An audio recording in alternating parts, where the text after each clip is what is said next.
السلام علیکم. خبر میډیا چینل کې دلته هر کړی وي. امید لرم چې تاسو ټول به روغ جوړ او خوشاله وئ. ژوند په مزو کې به وي.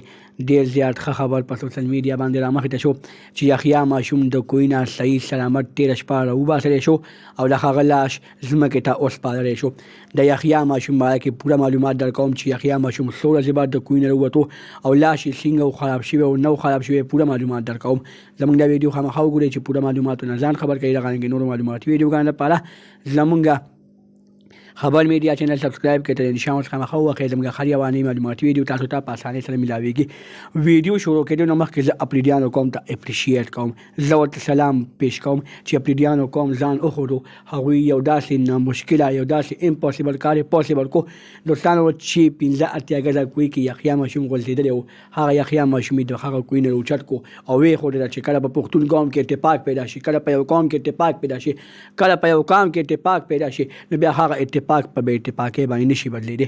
دوستانو موږ تاسو ته وښایو د په سکرین باندې چې کوم کسان تاسو ته ښکاري موږ دوی ته اپریشیټ کوو. دا چې کوم دي دا ډېر زیات اعلی عهدو والا کسان دي. دوی ریټیر شوي دي. د هغه ریټیر کېدو نه بعد دوستانو دوی څه نه کول خو دوی ځان وښودو. دوی ځان کې یو حیثیت پیدا کو، ځان کې یو بحیثیت یو انسانیت ځان کې پیدا کو. هغه انسانیت پیدا کېدو نه بعد هغوی وښودله چې یحیی ماشوم څوک د کوی نه بچ کولی شي او څوک نشي بچ کولی. دا د الله تعالی رازونو. دوستانو الله تعالی موږ باندې ډېر زیات رحم کړی چې موږ انسانان پیدا کړو. نو موږ ته پکار دی چې موږ د الله تعالی شکر وباسو. موږ ته داسې نه دي پکار چې موږ د الله تعالی یو بنده پسې وخاندو. یحیی ماشوم چې د کوی نه راووتو، د یحیی ماشوم د کوی راوتلو نه پس موږ ته پته ولګېده چې کله یو کس کې اتفاق ځان کې پیدا کړي او په اتفاق سره کار کوي. یو خښ ته چې هغه په 2 کسانو اوچتېږي ته په یو کس باندې ولې اوچتې، نو هغه یو کس باندې چې خښ ته اوچته کړي نو هغه ستړی شي.